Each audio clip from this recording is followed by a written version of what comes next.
Greetings, Keishlings. Keish Prime here with my live reaction of Kingdom Chapter 863. Alright. This year marks the 20th anniversary of the start of the series, and we got a nice graphic here. Ooh, I like that. The fire coming off the 2, and the 0, and then Shin being there. I like it. I like it a little. We got some art. I've already seen this. A friend of mine shared it with me. Yeah, Hara did like a 20th anniversary special picture. We've got like pretty much all the big names throughout the series, even the ones who have sadly passed or died valiantly in battles. All of them are up near the top because they be the spirits. They be the not alive.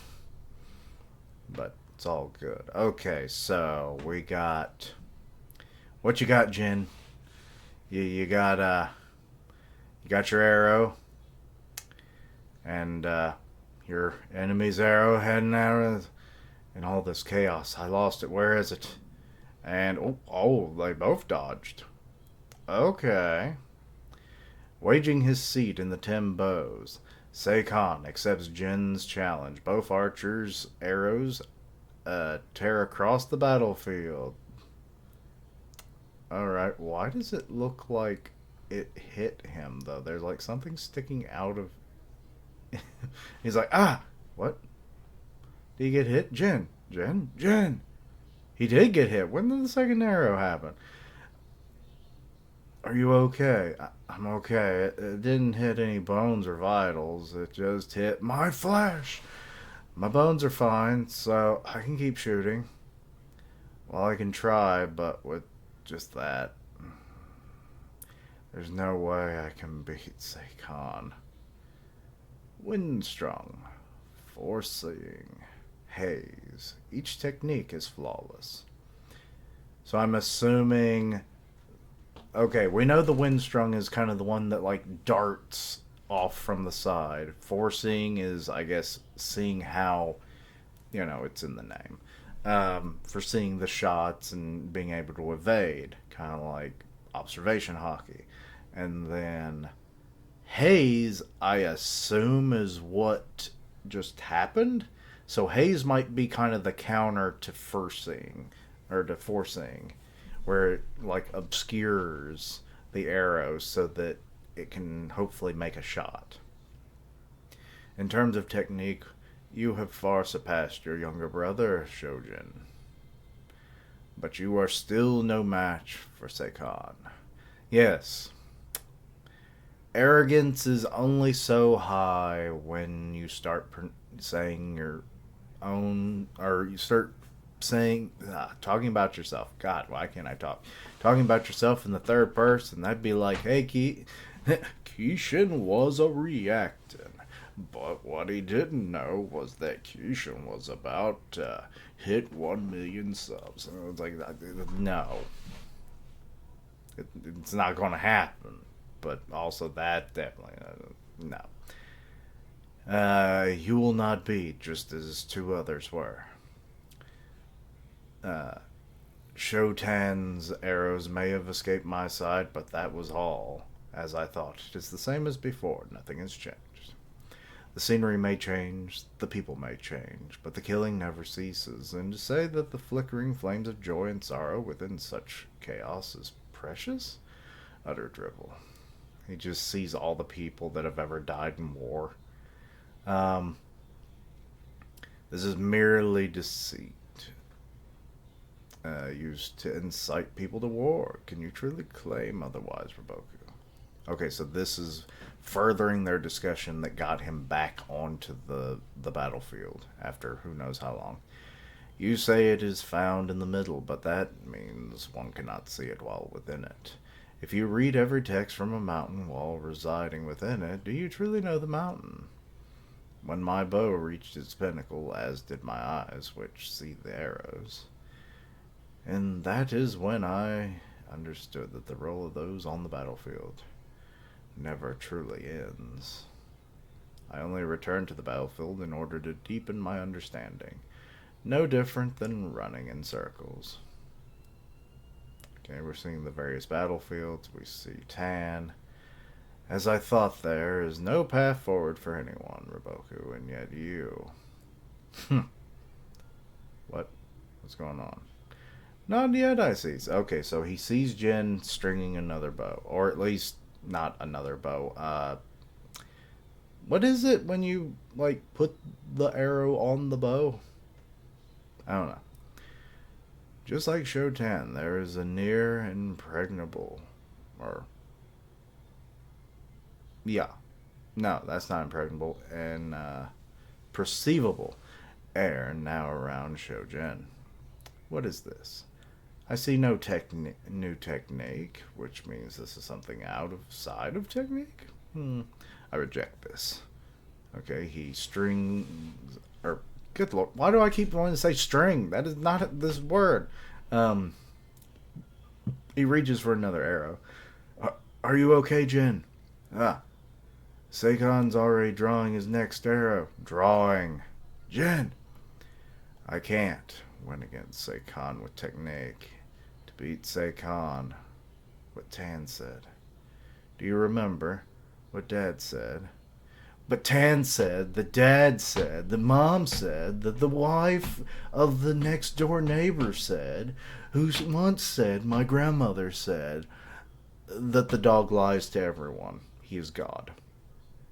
But anyway, the secret of arrows. The final destination when you lose your target beyond that. The ultimate arrow. An arrow that won't fall. Never falling. Never. Never. The arrow that never, that flies forever. The forever arrow. For arrow? What is it, Ray? So she senses something. Are you okay? This is rare. I can hear the gods. What? Oh, Lord. She's kind of going into a bit of a trance. Who are they here for? Someone's here to take a soul, isn't it? Who's dying? Is something the matter, General Kyokai? She's doing the same thing. On the battlefield, beside us. There's someone much like Hoken. Someone in the depths of path-seeking. Oh. That pain. It's unbearable. We used to be right at the edge of that, weren't we? Hakuho. That pain. The pain of taking Shiki's life. It was, more than that. You lose your sanity. I can barely even remember it. It was absolute despair towards this world. And now back with Kyokai, the immortal arrow is dancing. What? Immortal arrow? Okay. Those who stand... Okay, another flashback with Dad. Show Dad.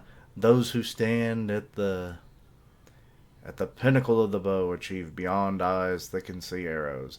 Oh no, sight beyond sight, or arrow beyond sight. And then despair against the world of man. Only to lay down their bow. Masters of the bow who take to the battlefield will inevitably end up this way. Inevitably? Probably.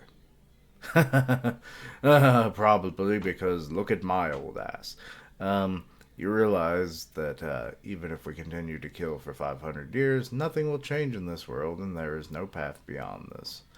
You grow empty and lay down your bow. Strange, isn't it? So basically, seeing the truth of the no end in sight. Is that why it's the arrow that goes on forever? Because technically, the skills of an archer go on forever, because there is never a world where they won't be used and needed. Okay, I think I'm getting it. Strange, isn't it? Nichan, where were you just smiling? What is?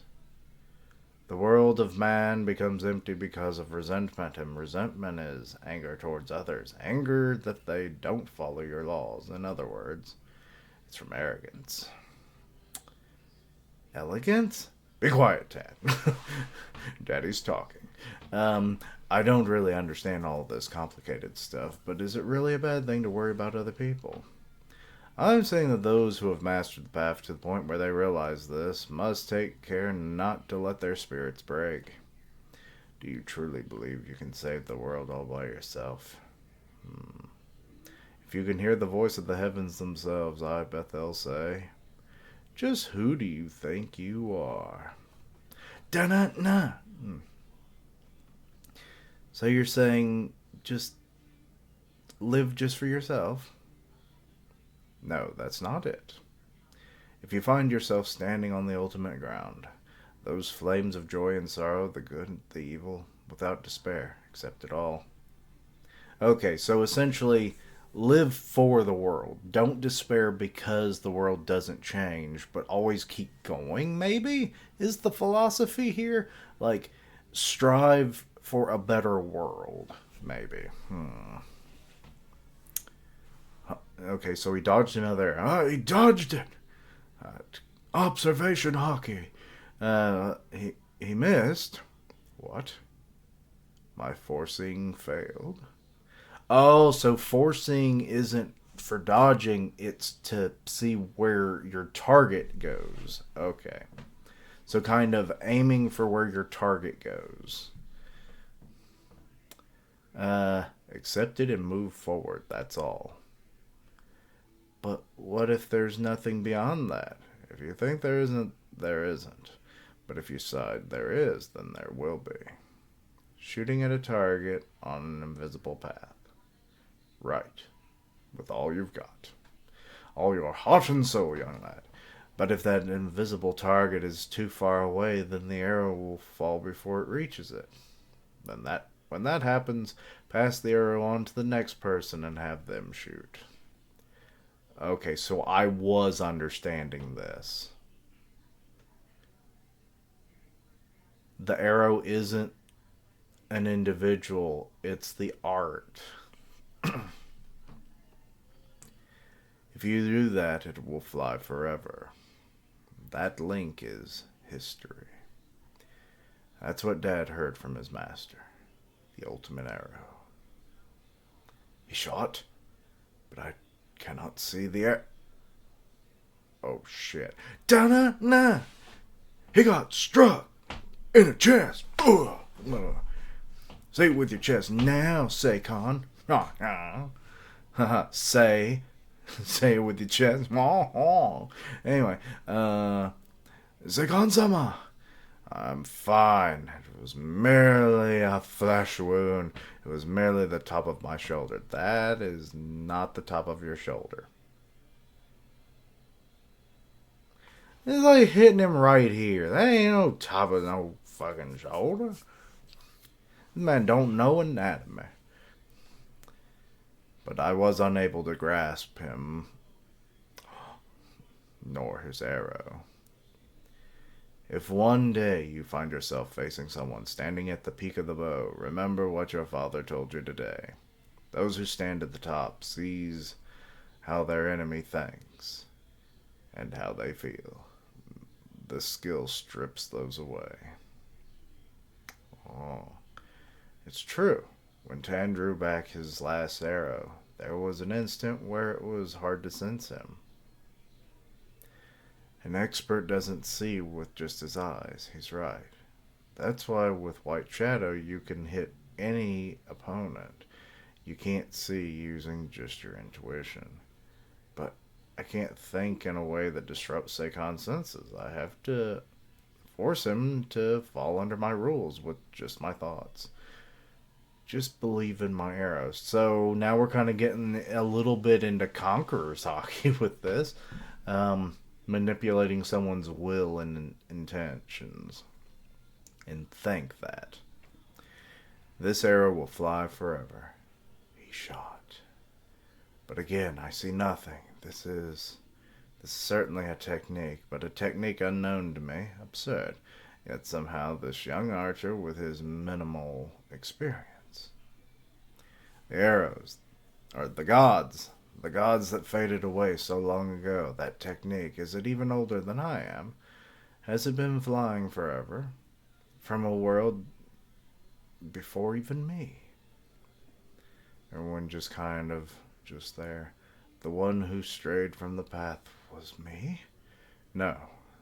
From the very beginning, perhaps there was no path. Link hands. Right through the throat! With who? Oh, and I don't know. I guess that's supposed to be the cover art, right? Of one of the, I'm not really sure. Might be. I think it's a sale for the next volume. Alright. So now we're kind of learning the whole concept. The ultimate arrow, the one that flies forever, is not an individual's arrow. It is the art of the arrow. The fact that they will always be needed in combat can dissuade you and make you step off of that path of like mastering the skill to the best of your ability and passing those teachings on to another. From master to student, from father to son, generation to generation. All of this culminates in the ultimate arrow. To those who grasp this concept and know that there is more than just yourself, you will know its true power and its impact will be felt for all of history. So I love that. This is really good.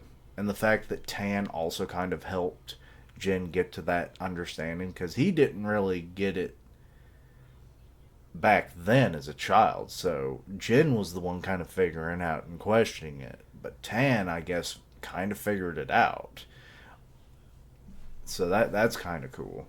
Now, be it can't really say if he knows or not. He didn't actually. He was reminding him of things that he remembered from their childhood, but like, did he grasp it?